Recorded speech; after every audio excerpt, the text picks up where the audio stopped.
Di Gedung Putih, Presiden Eisenhower menantikan kedatangan tamu beliau. Kepada Presiden Soekarno dinyatakan oleh beliau bahwa rakyat Amerika menaruh perhatian besar terhadap usaha-usaha pembangunan Indonesia.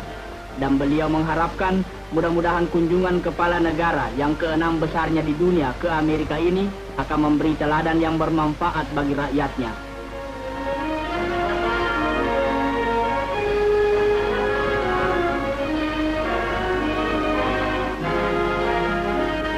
Kemudian Presiden Eisenhower berkenalan dengan Guntur dan selanjutnya menjamu tamu-tamu beliau untuk bersantap siang.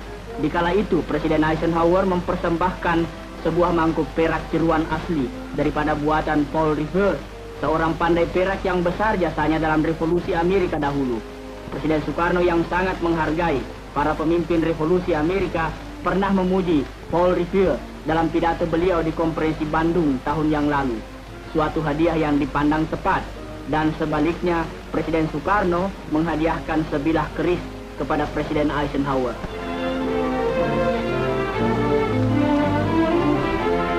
Setelah santapan siang, Presiden Soekarno menuju ke Blair House, tempat tamu-tamu agung pemerintah Amerika, di mana beliau tinggal selama 3 hari di Washington. Di gedung tersebut melambai sang Dewi Warna dan bendera lambang kepresidenan Indonesia.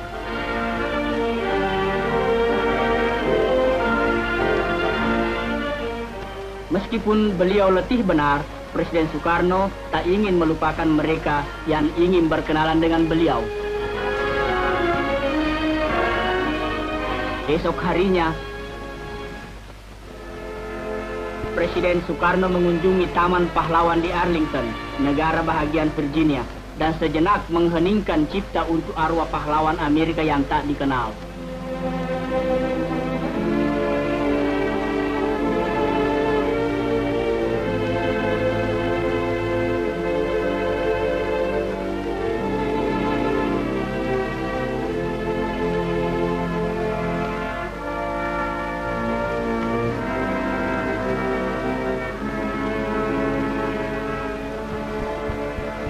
Mengunjungi taman-taman pahlawan bagi seorang tamu hanyalah berupa sebagian daripada protokol. Tapi di sini, di Mount Vernon, di makam George Washington, upacara ini lebih pribadi daripada kunjungan resmi. Karena Soekarno sendiri, Washington, George Washington Indonesia, dan George Washington Amerika menjadi gurunya. Ajaran itu demikian baiknya, hingga seperti George Washington memimpin Amerika ke kemerdekaan, Soekarno juga memimpin Indonesia ke kemerdekaan. Di Mount Vernon, Presiden Soekarno di sini diiringi oleh anggota rombongan dan dari Kedutaan Besar Indonesia.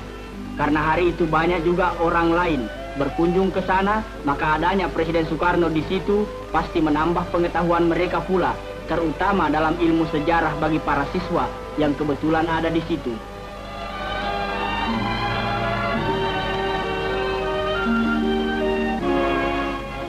Kembali di ibu kota, Presiden Soekarno mendapat penghargaan istimewa ketika beliau berkesempatan berpidato di hadapan sidang gabungan Kongres Amerika Serikat.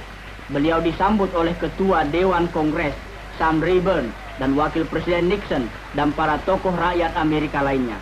Setelah mengucapkan terima kasih, Presiden Soekarno menyampaikan salam rakyat Indonesia.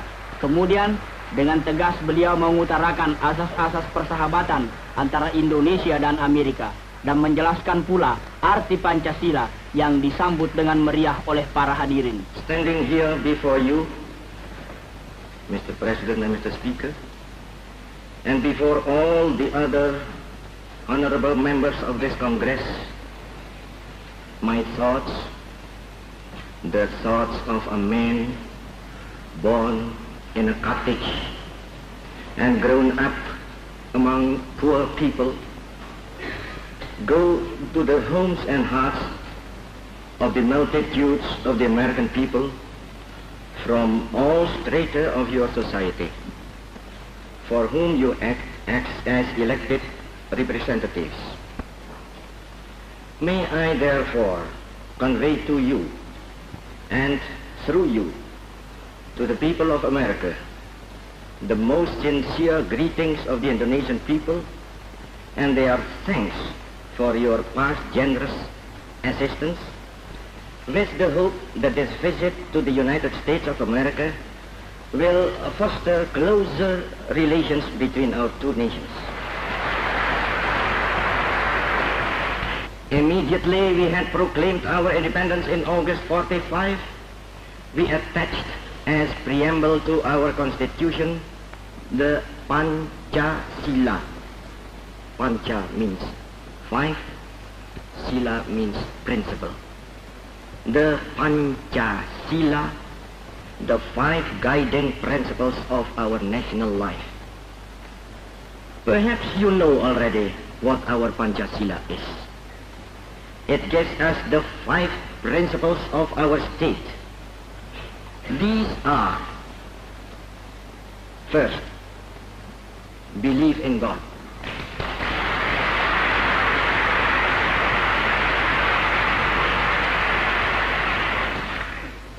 Second, nationalism.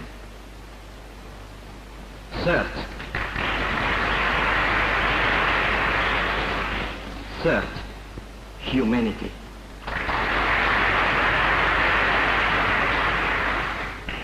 Fourth, democracy.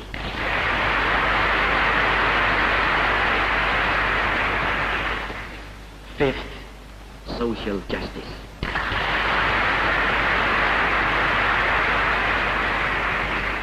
May God give us, America and Indonesia, the best friendship which has ever existed between two nations. Thank you. Dengan pidato yang jelas dan tegas, Presiden Soekarno lebih memikat hati para pemimpin rakyat Amerika ini. Dan sekali lagi mendapat tepuk tangan yang gemuruh ketika menyelesaikan pidatonya.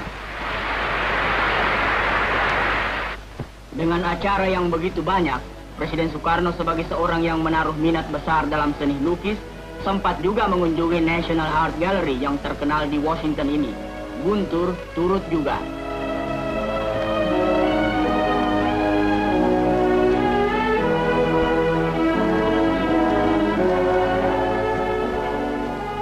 Di dalam, pemimpin besar Indonesia itu dan putranya berhadapan muka dengan Presiden Amerika yang pertama, George Washington, dan keluarga. Masih banyak tempat-tempat lainnya yang perlu dilihat di Washington, tetapi 3 hari saja tidak cukup.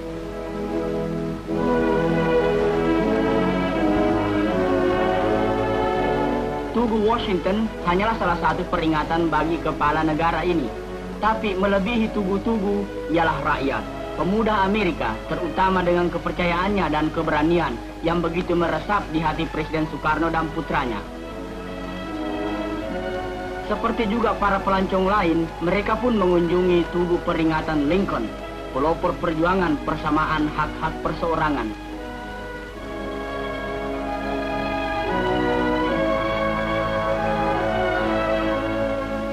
Dari sini nampaklah pula tugu peringatan Jefferson, seorang pemupuk dasar persamaan.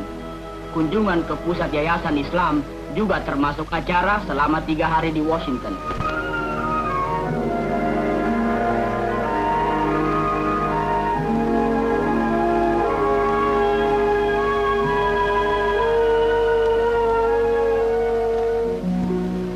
Kunjungan ke Washington dianggap belum lengkap bila mana tak melihat gedung Mahkamah Agung yang melindungi keadilan di Amerika Serikat.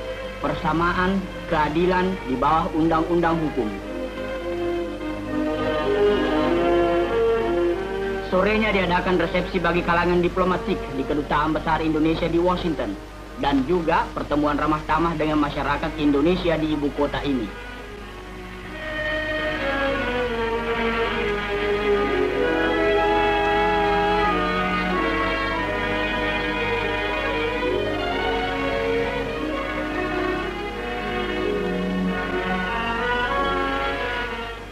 Bertempat di Hotel Mayflower, diadakan jamuan makan oleh Presiden Soekarno untuk Presiden dan Nyonya Eisenhower.